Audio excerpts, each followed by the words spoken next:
no capítulo 8.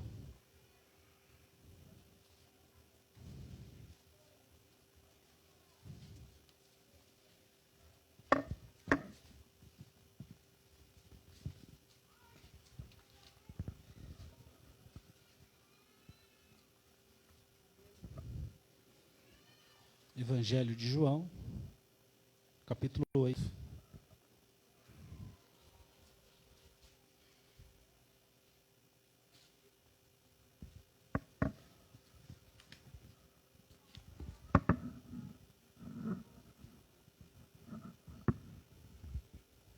Amém? Versículo 1. Jesus, entretanto, foi para o Monte das Oliveiras. De madrugada, voltou novamente para o templo, e todo o povo ia ter com ele, e assentados os ensinava. Os escribas e fariseus trouxeram à sua presença uma mulher surpreendida em adultério, e fazendo-a ficar de pé no meio de todos, disseram a Jesus: Mestre, esta mulher foi apanhada em flagrante adultério, e na lei nos mandou Moisés que tais mulheres sejam apedrejadas. Tu, pois, que dizes? Isso diziam eles, tentando, para terem de que o acusar. Mas Jesus, inclinando-se, escrevia na terra com o dedo. Como insistissem na pergunta, Jesus se levantou e lhes disse: Aquele que dentre vós estiver sem pecado, seja o primeiro que lhe atire a pedra. E tornando a inclinar-se, continuou a escrever no chão. Mas, ouvindo eles essa resposta, e acusados pela própria consciência, foram retirando um por um, a começar pelos mais velhos até os últimos, ficando só Jesus e a mulher no meio onde estava. Erguendo-se Jesus, e não vendo a ninguém mais além da mulher, perguntou-lhe: Mulher, onde estão aqueles teus acusadores? Ninguém te condenou? Respondeu ela: Ninguém, Senhor. Então lhe disse Jesus: Nem eu tampouco te condeno. Vai e não peques mais. Glória a Deus. Podem se assentar, irmãos. Essa passagem é uma passagem muito conhecida, né? Ela é relatada apenas no Evangelho de João, mas é muito conhecida de todos, né? O título aqui é a mulher adúltera, né? Que, na verdade, esse título tem que ser mudado, né? Por quê? Vamos ver, né? Logo no início desse texto, eu estudando isso, e logo que eu fui convidado a trazer a palavra hoje, esse texto já veio à minha mente, ao meu coração, e já venho meditando nele há alguns dias. E logo no início aqui, logo no primeiro versículo, que diz assim: Jesus, entretanto, foi para o Monte das Oliveiras, né? Esse entretanto, essa palavra que tem aí, ela remete a algo anterior, a um versículo anterior, né? Que é justamente o último do capítulo 7, que fala que aqui está falando dos fariseus e dos mestres da lei que estavam tramando pela morte de Jesus, né? E aí o último versículo fala o seguinte: cada um foi para a sua casa, né? Então aqueles que estavam querendo tirar a vida de Jesus, tramando contra ele, não reconhecendo Jesus ser o Cristo, estavam tramando contra ele, foi cada um para a sua casa. E no primeiro versículo do capítulo 8, diz o seguinte: Jesus, entretanto, enquanto aqueles que queriam o mal dele foram para casa, Jesus foi para o Monte das Oliveiras, né? O Monte das Oliveiras, na Bíblia, era o local onde Jesus se recolhia para quê? Não era para descansar, não. Algumas pode ser até que ele descansasse, sim. Mas a sua maior intenção no Monte das Oliveiras era a comunhão com o Pai, a comunhão com Deus, a oração, né? E esse primeiro versículo me chamou muito a atenção, porque ele estava numa festa dos judeus, né? E ensinando aquele povo durante todo o dia, e à noite, provavelmente estava muito cansado, e à noite ainda ele foi orar ao Pai, foi ter comunhão com o Pai, não é? Jesus sendo quem era, sendo o Filho de Deus, né? se fez homem aqui na terra, mas ele sabia que ele necessitava da comunhão com o Pai. E logo de madrugada ele volta para o templo. Era o último dia da festa. E aqui diz que logo de madrugada ele volta para o templo e todo o povo ia ter com ele, né? Então, provavelmente ele se reuniu ali em algum pátio. E o povo veio e Jesus sentado os ensinava. Quando os religiosos, né, os escribas e os fariseus trouxeram até ele uma mulher surpreendida em adultério. Essa mulher, ela realmente tinha pecado. Realmente ela tinha feito algo que não agrada a Deus. Algo que a lei condena. Algo que não é correto. Mas a intenção, a motivação desses religiosos, desses escribas, não era condenar a mulher, não era aplicar a lei, não era a adoração a Deus, né? Eles não estavam nem aí para Deus. Eles queriam pegar Jesus, eles queriam uma forma de condenar Jesus, e trouxeram essa mulher até ele. A lei dizia que tais mulheres deviam ser mortas, né? Mas a lei também diz que o homem deveria ser morto. O adúltero e a adúltera, né? Mas, entanto, só trouxeram a mulher. A Bíblia não fala se isso foi armado ou não, né? Mas, no entanto, trouxeram essa mulher até ele, né? E a própria Bíblia diz, no versículo 6, que isso diziam eles tentando, para terem do que o acusar. Mas o que disseram para ele, né? Trouxeram a mulher até a sua presença, colocaram ela de pé, no meio de todo o povo, né? Humilhando essa mulher, expondo essa mulher, o pecado dessa mulher, para todos ali, né? A Bíblia não fala se era uma jovem, se era já uma mulher de mais idade, mas de qualquer maneira, ela teve ali no meio o seu pecado exposto. Ninguém estava preocupado com ela, ninguém estava preocupado em acolhê-la, em abraçá-la, ou o motivo porque ela... Não. Eles foram ali acusando essa mulher, apontando o dedo, tal qual, né? Às vezes acontece conosco. Quantas vezes nós somos humilhados por algum pecado que nós cometemos, né? Muitas vezes nós não encontramos o acolhimento que nós às vezes precisamos para não pecar mais. Muitas vezes nós precisamos de alguém que nos dê uma palavra de apoio, uma palavra de esperança, uma palavra de salvação, uma palavra que nos faça pensar nos nossos atos e mudar os nossos caminhos e converter os nossos caminhos, não é? Mas não. Eu tenho certeza aqui que quase todos nós já passamos por isso algum dia, né?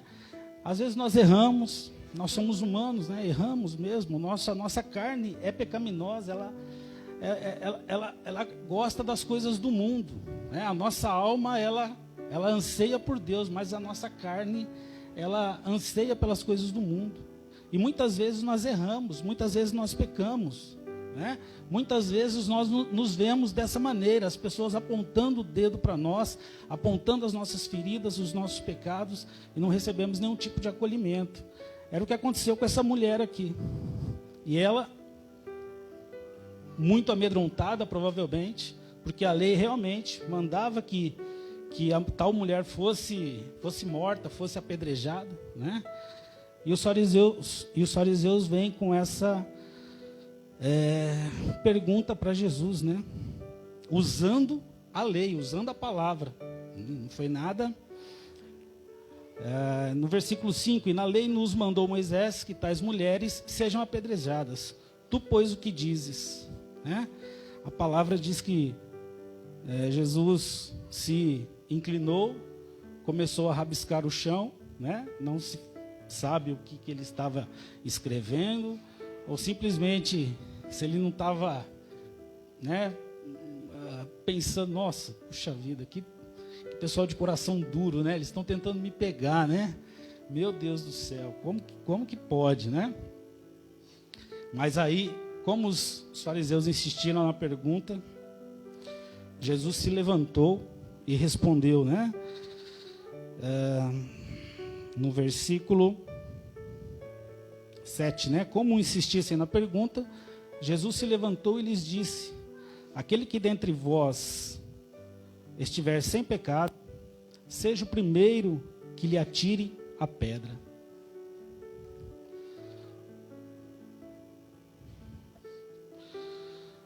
Grande sabedoria, né? Porque se ele respondesse que não, cumpra-se a lei, ele ficaria ruim com o povo ali. Porque ele vem pregando perdão, ele vem pregando arrependimento, ele vem pregando salvação. Como que ele agora simplesmente fala, não, está na lei, pode apedrejar, né? Se ele fala que não, se ele fala não apedreje, ele estava conivente com o pecado e contra a lei dos judeus. Então ele estava realmente ali contra a parede, né? Mas Deus a sabedoria de Deus é enorme, né? É grande demais, né?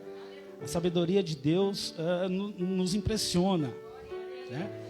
E ele, usando a lei, porque em Romanos nós lemos que, no capítulo 3 de Romanos, nós podemos ler lá, Paulo escreveu que a lei foi feita para nos calar a boca.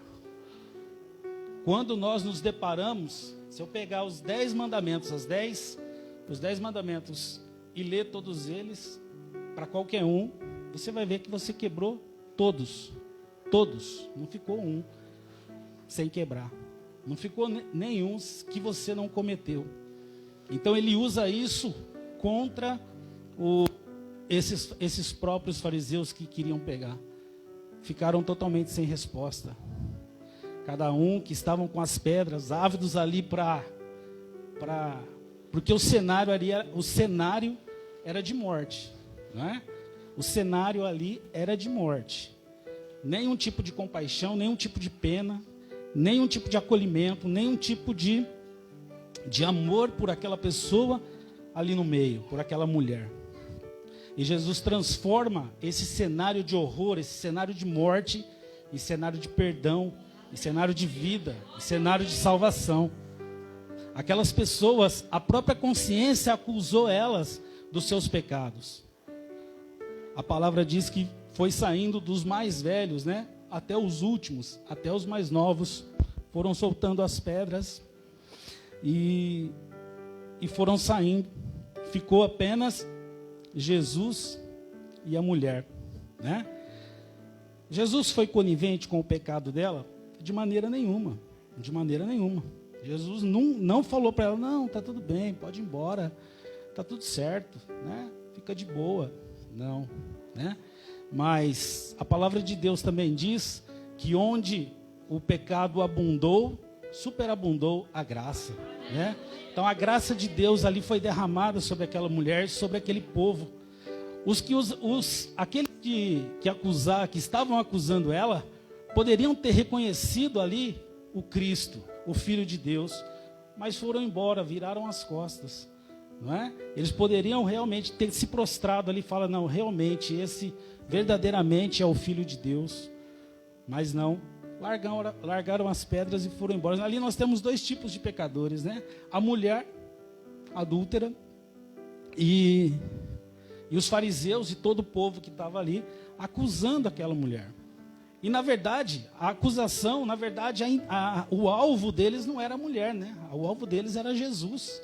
Eles queriam pegar Jesus, eles queriam um meio de matar Jesus, porque Jesus era um perigo ali, né? Era algo que os ameaçava, era uma ameaça para eles. Porque cada vez mais o povo se achegava a Jesus e ouvia os seus ensinamentos, né? E cada vez mais os fariseus se sentiam ameaçados. Então a intenção era pegar a Jesus. Mas mesmo assim eles não reconheceram Cristo. O pecado dos dois ali, tanto deles quanto da mulher, é condenável, né? Para Deus não existe pecado maior ou pecado menor. O que existe é a consequência maior do pecado. Para alguns, né? E alguns pecados que têm uma consequência menor. Mas para Deus, pecado é pecado. Qualquer um que você quebrar ali, qualquer mandamento que você quebrar, é pecado para Deus, né? E naquele momento, Jesus falou isso, voltou a se inclinar, voltou a sentar no chão e continuou rabiscando. O pessoal foi saindo, foi indo embora. E a mulher, naquele momento, ela entendeu que aquele homem que estava ali e que a salvou da morte não era um homem qualquer, não era um mestre qualquer, como os fariseus chamaram, né? Os fariseus chegaram e chamaram Jesus de mestre, né? Totalmente discipulados, né? Uma certa ironia, né? Você não é o conhecedor e tal. A mulher também podia ter falado, mestre e tal. Ou viram que os homens foram embora, ter saído correndo. Mas não, ela ficou ali. Porque ela viu naquele homem, ela viu em Jesus alguém diferente. Ela sentiu em seu coração, provavelmente ela sentiu seu coração arder por aquilo que ele tinha feito. Jesus, vendo que estava só com a mulher, né, levantou-se, olhou nos olhos dela e disse: mulher, onde estão os teus acusadores, né? Ninguém te condenou? E ela respondeu: ninguém, Senhor. Ela não chamou Jesus de mestre, ela não chamou Jesus de qualquer outro nome, ela chamou de Senhor. E você pode ver na sua Bíblia aí, Senhor com letra maiúscula. Não é Senhor um tratamento. Ô Senhor, não. Senhor, reconhecendo que Jesus era o Filho de Deus, reconhecendo que Jesus era o Messias, reconhecendo tudo aquilo que ele fez por ela, que não simplesmente a salvou da morte, mas deu a ela a salvação.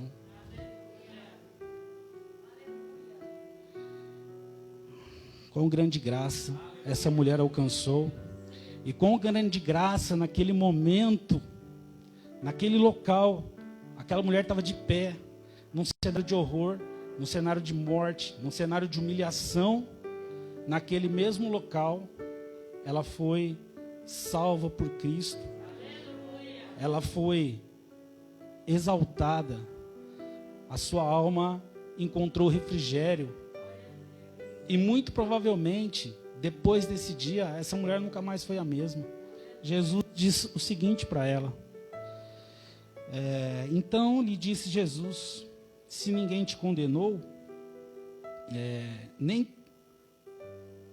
Versículo 11 inteiro. Respondeu ela: ninguém, Senhor. Então lhe disse Jesus: nem eu tampouco te condeno. Vai e não peques mais. Jesus não foi em nenhum momento conivente com o pecado dela. Em nenhum momento. Jesus sabia que o que ela fez, que o que ela tinha feito era realmente um ato contra Deus. Era pecado. Era pecado.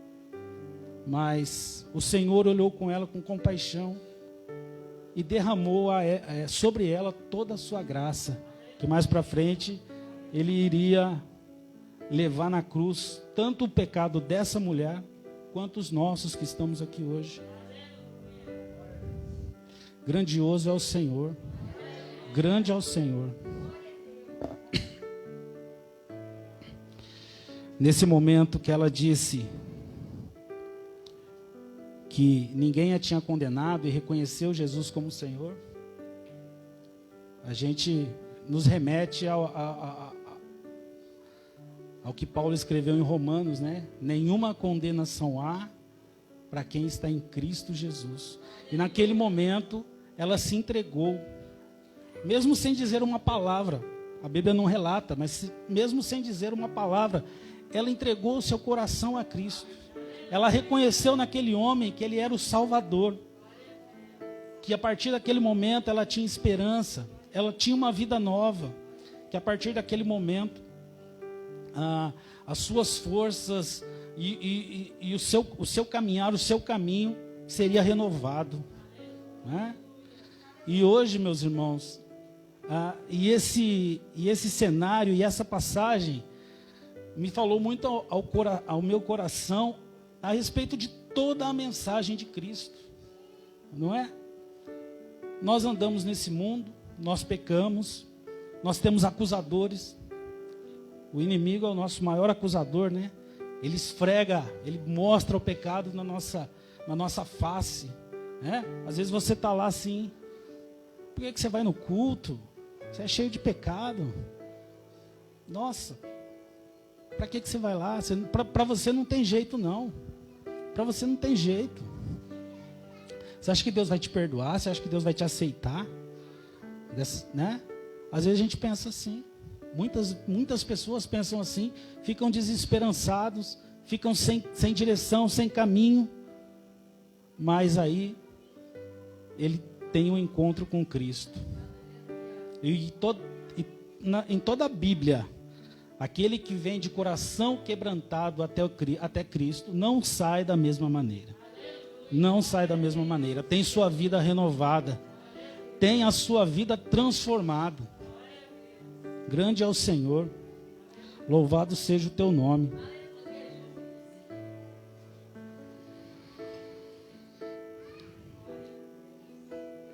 E muitos de nós, talvez nos encontramos nesse estado, né? No estado de pecado, no estado de desânimo, no estado talvez sem esperança, sem o teu, né?